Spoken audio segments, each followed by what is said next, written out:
unbelievably, it turns out that the EU, when we've got all these sanctions being imposed on Russia, the EU has done a 35% increase in the purchases of liquefied natural gas from Russia, despite all of these sanctions being in place. That 35% increase just in the last 2 years. I'm delighted to be joined in the studio by Sir John Redwood, MP. John, thank you for joining me. This is an extraordinary report which is by Brexit Facts for EU.org, a think tank that looks at all of this stuff. Data produced by the European Union just yesterday showing a 35% increase in LNG purchases in 2 years. I thought we were trying to reduce our purchases from Russia to reduce the probability that we might be funding their hideous war in Ukraine.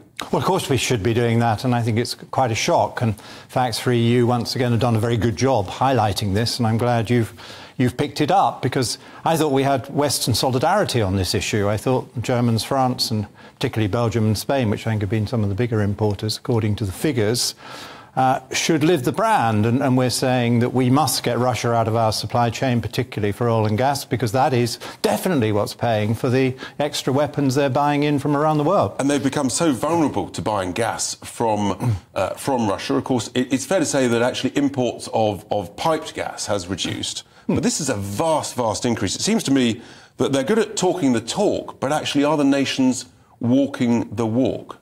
Well, that's the difficulty, and who knows how these cargoes moved, because obviously these are liquid cargoes in ships. They're not, as you say, very clearly running down a pipe from Russia to Europe, and I'm glad that has largely been choked off. But these sanctions have to be applied properly, and it is undermining the forces in Ukraine, and it's probably leading to more deaths if there's a bigger supply of weapons. I suppose those EU nations, they will say, well, if we completely stopped, then there'll be a huge price spike in gas prices, which would then lead to more inflation, more pain and suffering for our own citizens, and therefore we've basically got no choice. That's what I suspect these nations would say. Well, who knows? I mean, they haven't actually responded to this, and they haven't either confirmed or denied the story. But what we do know is there's a lot of oil and gas amongst safe Western nations, which we could tap into more. The Americans have exported a lot in LNG form to try and get Europe through a very difficult winter. Norway has been extremely helpful. I want the United Kingdom to do more. We've got plenty of oil and gas out there. Let's go drill and get it out. You and I agree on that. I wonder if some of these EU nations actually almost bizarrely don't want to be overexposed to buying gas, LNG gas from the US. They want to have increased diversity. Is that possible?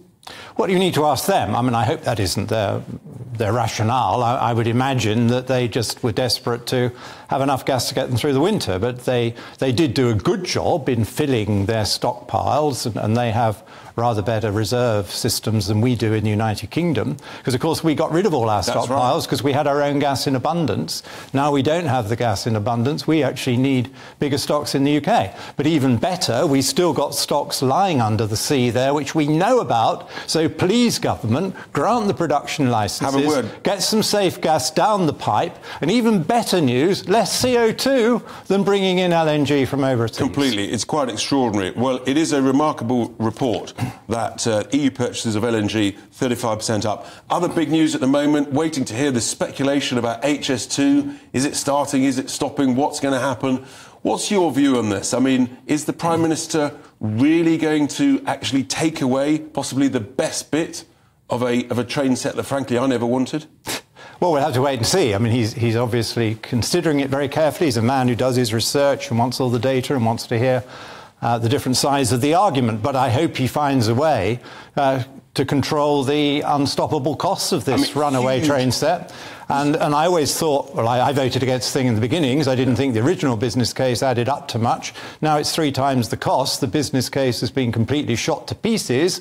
And then I thought it'd be better to start it in the north rather than the south. Absolutely. I mean, I certainly don't think we can afford to spend a lot of money getting from Old Oak Common to Euston when we just spend a fortune on the Elizabeth line, which works perfectly well. Let's hear what Andy Burnham had to say to Christopher Hope earlier today on this issue of HS2.